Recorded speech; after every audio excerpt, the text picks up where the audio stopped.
आज मैं आचार्य मुनमुन दुबे पुनः भोजपुरी भोज चैनल पर उपस्थित बानी। आप सब सुने वाला के बहुत बधाई बा। आज हम एक भगवान राम के संबंध में एक भजन प्रस्तुत कर। जब श्री रामचंद्र जी के धनुष तोड़ला के बाद जब सीता के साथ विवाह भइल, तो विवाह भइला के बाद कुछ साली सरहज लोग दूल्हा से मजाक करेला।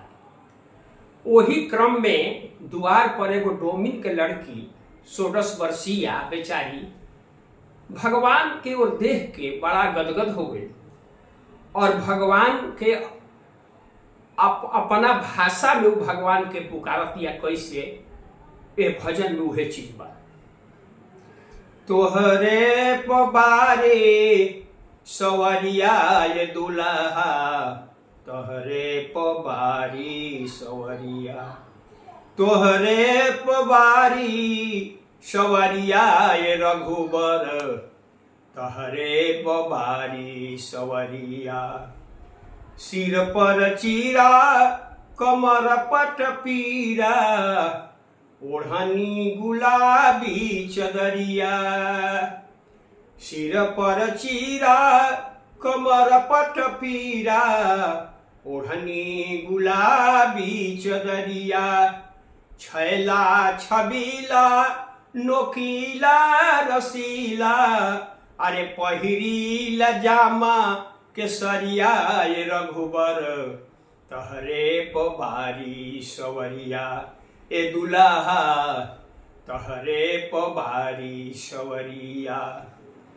मुख में बीरा गले बीच हीरा, मुँह में बीरा गले बीच हीरा, बिहसत चलीला डगरिया। मुख में बीरा गले बीच हीरा, बिहसत चलीला डगरिया। भहुए कमान बान नैन बान मारीला, काजर में भरी भरी जहरिया ये रघुबर, तहरे पबारी सवरिया। ए दुल्हा तहरे पबारी सवरिया। मिथिला के डोमिन सलोनी सुकुमारी, मिथिला के डोमिन सलोनी सुकुमारी, लागव राउ साली सरहजिया। मिथिला के डोमिन सलोनी सुकुमारी, लागव राउ साली सरहजिया। प्रेम विवश हम भैनी रामा, जब से परली हवा की नजरिया ये रघुबर, तहरे पवारी सवरिया। ये दुल्हा तहरे पवारी सवरिया। राउर संगवा हम नाही छोड़बी, राउर संगवा हम नाही छोड़बी, चलबी अवध नगरिया। राउर संगवा हम नाही छोड़बी, चलबी अवध नगरिया। सरपत के कुटिया बना के रहबी, सरपत के कुटिया बना के रहबी, रौरे महला पिछुअरिया ये रघुबर, तहरे पबारी सवरिया। ए रघुबर तहरे पबारी सवरिया। जीविका भी चाहिए, तो जीविका खातिर का कहल बिया? रौरे लागी मांगबी दुकाने दुकाने, रौरे लागी मांगब दुकाने दुकाने, कौड़ी बीच बजरिया। रौरे लागी मांगब दुकाने दुकाने, कौड़ी बीच बजरिया।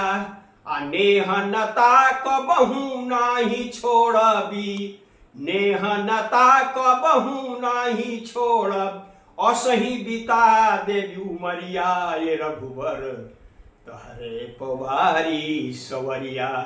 ये दुल्हा तहरे पवारी सवरिया। सेवा भाव।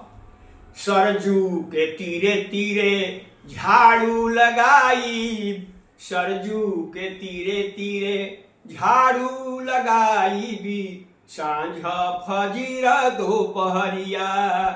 सरजू के तीरे तीरे झाड़ू लगाई भी, सांझ फजीर दोपहरिया।